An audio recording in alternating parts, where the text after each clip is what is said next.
1960'ların ortalarından günümüze kadar gelmiş çok ama çok efsanevi bir otomobil.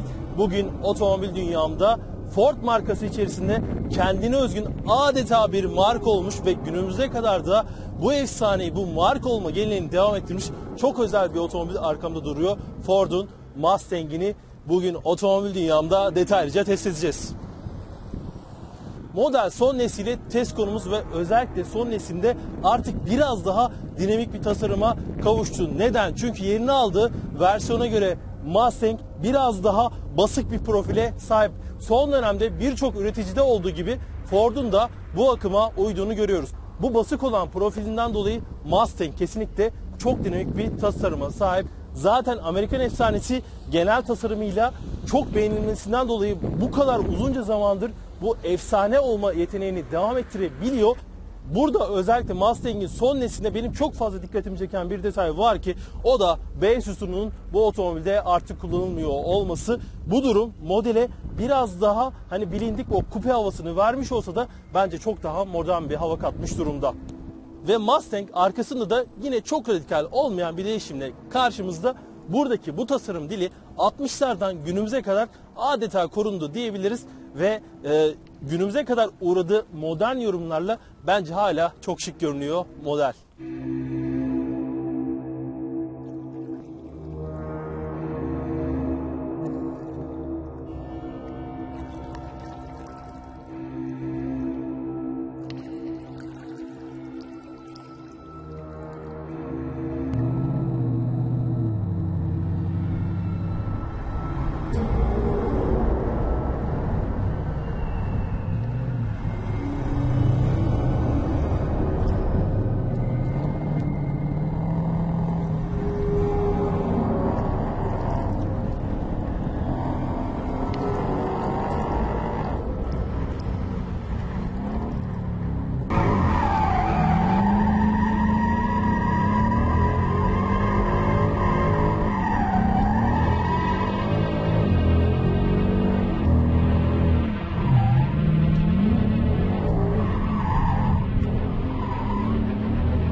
Amerikan efsanesinde Ford 5 litrelik atmosferik bir motora yer veriyor ve Avrupa pazarına daha uygun 2.3 litrelik bir EcoBoost tipi motora da bu otomobilinde özellikle Avrupa pazarında daha elverişli olan EcoBoost tipi bir motora da yer veriyor.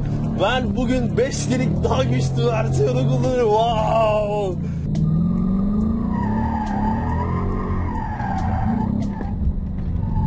...5 litrelik Amerikan klasiği 8 silindirli bu motorda 420 beygir güç ve 530 Nm tork değeri var. Muhteşem, tek kelimeyle muhteşem. Özellikle bu kadar büyük hacimli bir motor ve 8 silindirli bu motorun çok üst devirlerde, atmosferik olmasından dolayı çok üst devirlerde tadını çıkartabiliyorsunuz ve Amerikan klasiği oldukça gürültülü bir karakteristik var bu motorda, bu otomobilde. Çok maço, çok serseri bir karakteri var kesinlikle Mustang'in. Muhteşem. Tek kelimeyle muhteşem. Çok gürültücü olan bu motor 1.7 ton ağırlığındaki Mustang'e 5 saniye civarında bir 0-100 değeri veriyor ve bu 0-100 değerini bu otomobilde kanının son damlasına kadar hissediyorsunuz. Amerikanlar da özellikle Mustang gibi modellerinde arkadan itiş konusunda oldukça artık başarılılar. Yani bu otomobillerle de oldukça güzel pozlar verebildiğiniz drift pozları da verebiliyorsunuz ki bu konuda bu otomobilde kesinlikle çok yetenekli olduğunu sizlere rahatlıkla söyleyebilirim.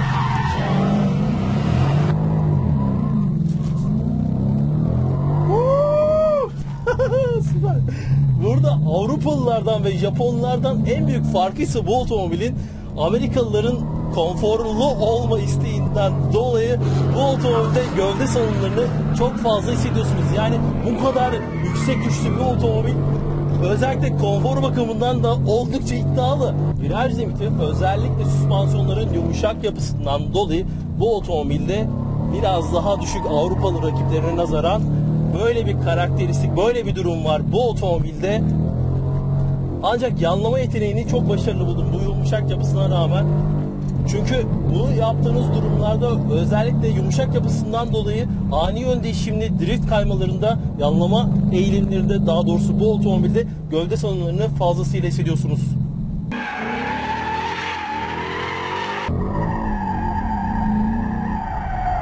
Bu yumuşak yapısının farkında olan Ford da burada özellikle otomobilde elektronik diferansiyel kilidine yer vermiş.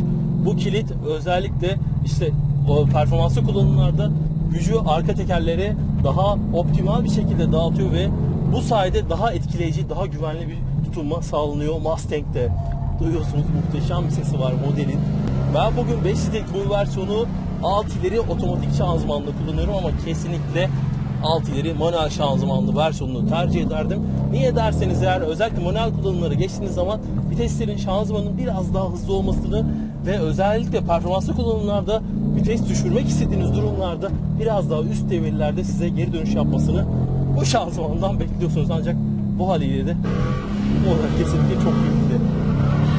Şimdi 5 litrelik bu makine özellikle atmosferik olmasından dolayı size çok net, çok canlı gaz tepkileri sunuyor. Yani özellikle doğru vitesteyseniz ve biraz üst devirlerdeyseniz gazın sizinle kurduğu iletişim biçimi gerçekten ama gerçekten çok etkileyici.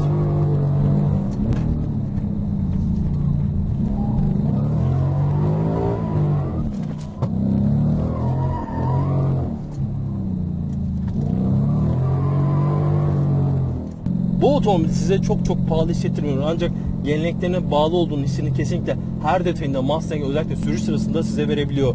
Bu camların basık yapısı, dar yapısı sportif algıyı desteklerken konsolun dik ve oldukça yükseğe konumlandırılmış olma durumu ve kaputun neredeyse ön iç bükeyin haricinde tamamını görebiliyor olmanızdan dolayı 60'lardaki versiyonun algısını dahi bu otomobil size vermeyi başarabiliyor. Gerçekten ama gerçekten bu otomobil her detayıyla efsane olmayı hak edecek bir potansiyele sahip.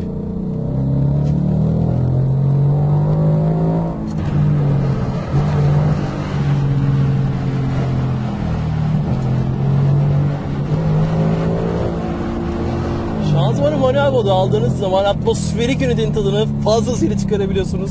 7000 devire kadar Mustang devir çevirmeme izin veriyor.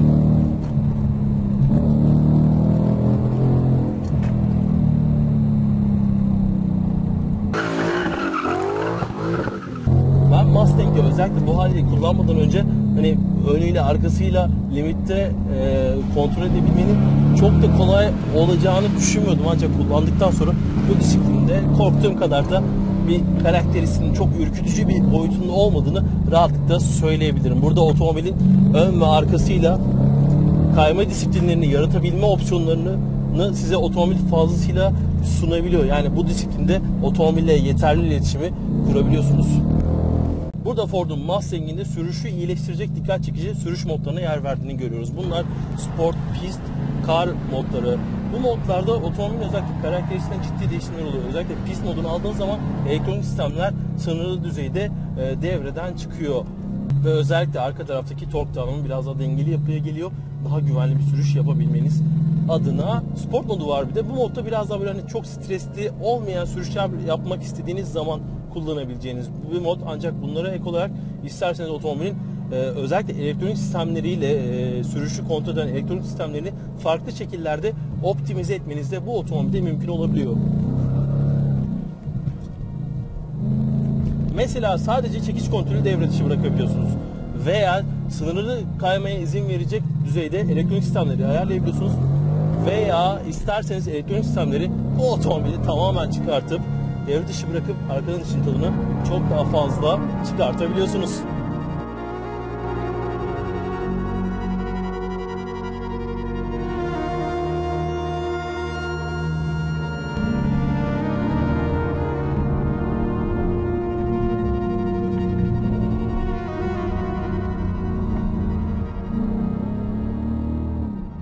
arkasındayız. Porsche GT3 911 GT.